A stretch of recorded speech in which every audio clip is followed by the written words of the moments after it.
I'm saying, like, how many talented creatives there are. Like, you got niggas playing the cello, the violin, the saxophones, the flutes. All of these creative people.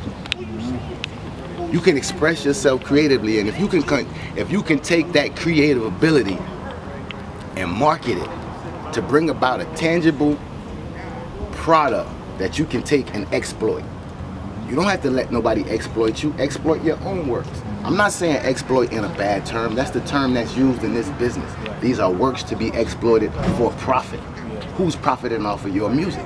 We have the ability in the age that we are in now as millennials to create, publish, and produce our own shit. You feel what I'm saying? So it makes no sense for you to be a creative and not handle your business. So that's the only thing that separates our creative circle from other creative circles that are out here in this nation. You feel what I'm saying? Like, now that people are really getting on it and getting behind the business end, you have entities like TuneCore, things like Reverb Nation that are really educating the people. That's the only thing we was missing. It's a lot of talented motherfuckers. Just like I tell people all the time, basketball. How many niggas you know can shoot a nigga eyes out in the gym? How many niggas you know cross a nigga up right now but can't get off that court because of discipline? When I was a kid, my grandfather told me, you can have no happiness without discipline. Now that fucked me up, because as a kid, discipline to me was getting my ass whipped, being on punishment, having to do extra work, you know, physical labor or some kind of shit. I'm like, well, shit, how the fuck does that equate happiness? Right. But it wasn't discipline as in being disciplined, but having discipline. Because you must be disciplined about whatever it is if you want to bring about a positive result.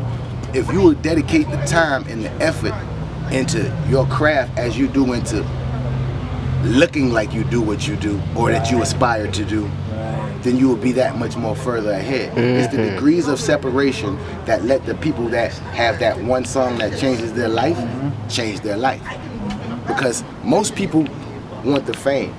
You know, they just want to be, it's cool, and you got different levels of notoriety. So if you, like, take for instance yourself, when you was in high school, you was the shit.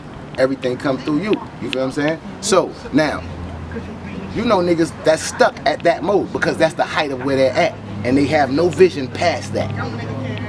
Even if they've gone past high school years, they're still reliving that. You got dudes that went to college and played ball, made it to a D1 team but didn't go to the league. So all they talk about and where they're stuck at is the highest point where they was at. But that's self-limiting, because they say the sky is the limit, but that's a limit. Right. I'm limitless. Right. You feel what I'm saying?